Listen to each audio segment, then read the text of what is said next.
Saudi അറേബ്യയിലുണ്ടായ വാഹനാപകടത്തിൽ മരണം 5ആയി. പരിക്കേറ്റ് ചികിത്സയിലായിരുന്ന ഒരു കുട്ടി കൂടി മരിച്ചു. മഞ്ചേരി സ്വദേശി അബ്ദുൽ ജലീലിന്റെ മകൾ ഹാദിയ ഫാത്തിമയാണ് മരിച്ചത്. സുരേഷ് വലിയ മറ്റു വിവരങ്ങളുണ്ട്. സുരേഷ്, വല്ലാതെ വിഷമത്തിലാക്കിയൊരു അപകട വാർത്തയായിരുന്നു. ഒട്ടേറെ ജീവനുകൾ നഷ്ടപ്പെടുന്നു, അതിൽ ഈ കുഞ്ഞുകൂടി. ദിവിഷ് പറഞ്ഞതുപോലെ തന്നെ കഴിഞ്ഞ കുറച്ച് ദിവസങ്ങളായി ഗൾഫിൽ നിന്ന് നമ്മൾ കേൾക്കുന്നത് ഈ മരണ വാർത്തകളാണ്. 2 അപകടങ്ങളിലായി 10 പേർക്കാണ് ജീവൻ നഷ്ടപ്പെട്ടിട്ടുള്ളത്, സൗദി അറേബ്യയിലും അബുദാബിയിലുമായി.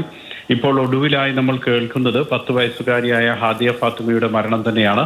അച്ഛൻ, അമ്മ, സഹോദരൻ, അമ്മൂമ്മ, ഈ 4 പേരുടെയും സംസ്കാര ചടങ്ങുകൾ ഇന്ന് രാവിലെയാണ് നടന്നത്. ആ സംസ്കാര ചടങ്ങ് നടന്ന് മണിക്കൂറുകൾക്കുള്ളിലാണ് ഈ കുട്ടിയുടെ മരണവും സംഭവിക്കുന്നത്.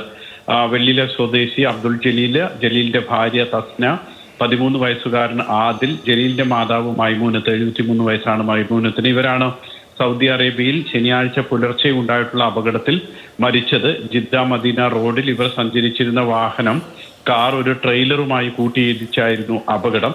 ഇവർക്ക് 7 മക്കളാണ് ജലീലിനും തസ്നയ്ക്കും ഉള്ളത്. അതിൽ 4 മക്കൾ ഈ വാഹനത്തിൽ ഉണ്ടായിരുന്നു. 2 കുട്ടികൾ മരിച്ചു. ഒരു കുട്ടി ആശുപത്രിയിൽ നിന്നും ഭേദമായി ഡിസ്ചാർജ് ചെയ്തു. ഒരു കുട്ടി ഇപ്പോഴും ആശുപത്രിയിൽ ചികിത്സയിൽ തുടരുന്നുണ്ട്.